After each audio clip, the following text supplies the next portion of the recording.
Any other comments from members of the public or the township committee? Yeah, I'd like to make I'd like to make one last comment, and that shortly after that meeting in 2009, when this was all overturned, we also had a report from the planning board that approved the fact that it was returned to its original use, and agreed with the fact that we would not have housing placed right next to this office building. So I just want that for the record also.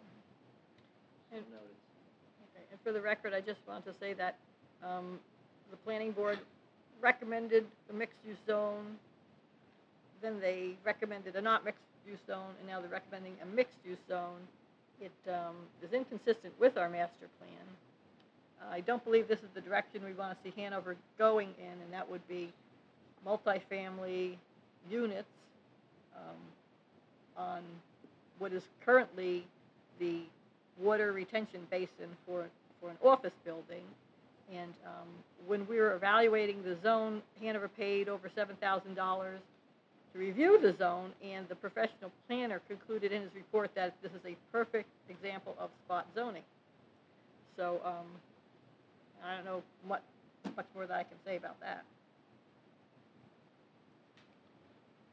Any other comments concerning ordinance number 11-2010? Yes, given the commentary about the ordinance, I think we also need to recognize that the township faced a situation where the township was being sued. And the decision was, do we go and pursue the suit or not pursue a suit? The committee went through the proper course of action, and the committee voted on a compromise position to bring to the developer. The developer rejected the compromise position.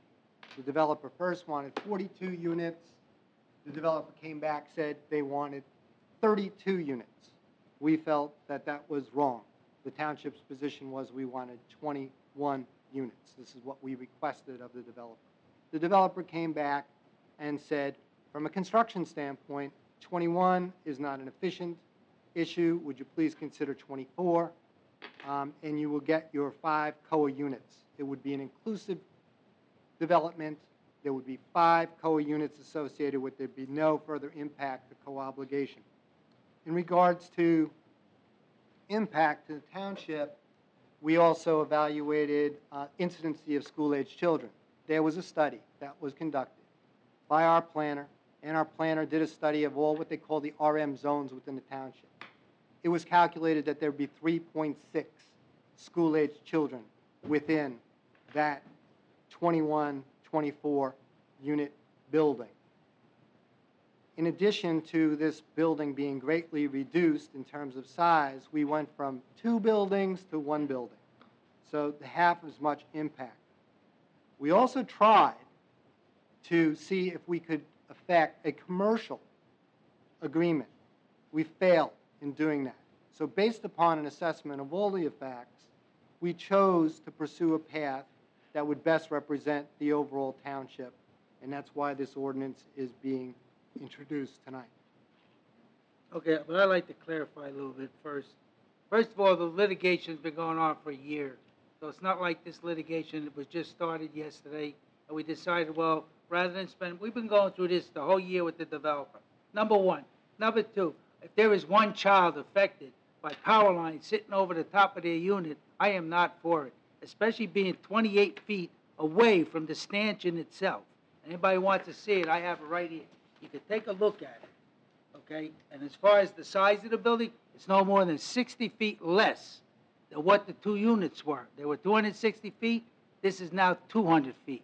So there isn't that much of a difference in the size. And last, and most importantly, it was not a majority vote to even go for the 24 units or the 21 units.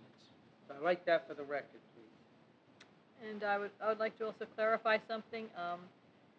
We had an estimate of an additional $30,000 to in court costs to defend and uphold our master plan zoning, and that, by the majority of the township committee, was determined to be too much to spend in order to uphold our zoning.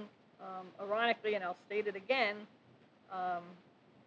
we will be spending, or the majority of the township committee has voted preliminary to spend $25,000 to decommission a traffic light by the Lucent properties on Whippany Road, because sitting at the traffic light is an annoyance. So $30,000 to uphold our zoning versus $25,000 for a traffic light. Additionally, we had an estimate that the tax revenue from this site would be probably net out to $20,000. No, it's incorrect. Okay, what is it? 27? Judy, I thought it was 28 or 29 in our last workshop meeting we talked Okay. about. So the gross taxable revenue from the site would be about $27,000, and then you have to take into effect, we have to collect the garbage, we have to plow the streets. So probably that would, I don't know how much it would cost. I said it might be net out to $20,000 extra. Now that's just the price, $20,000 of one part-time municipal worker. $20,000. I mean, for 24 additional apartments, it just didn't make sense to me. So, whatever. And I was never in favor of having housing over at that location. Any other comments for the record at this time?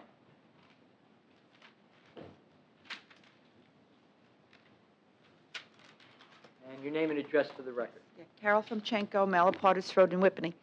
Does anyone know how many bedrooms each of these units is going to have? Yes.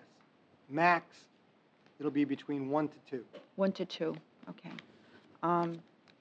When I do the math, I know that you have your planner who did the calculations, but if you have 24 units and they each have 2 bedrooms each, it's conceivable that there will be more than 3.6 children.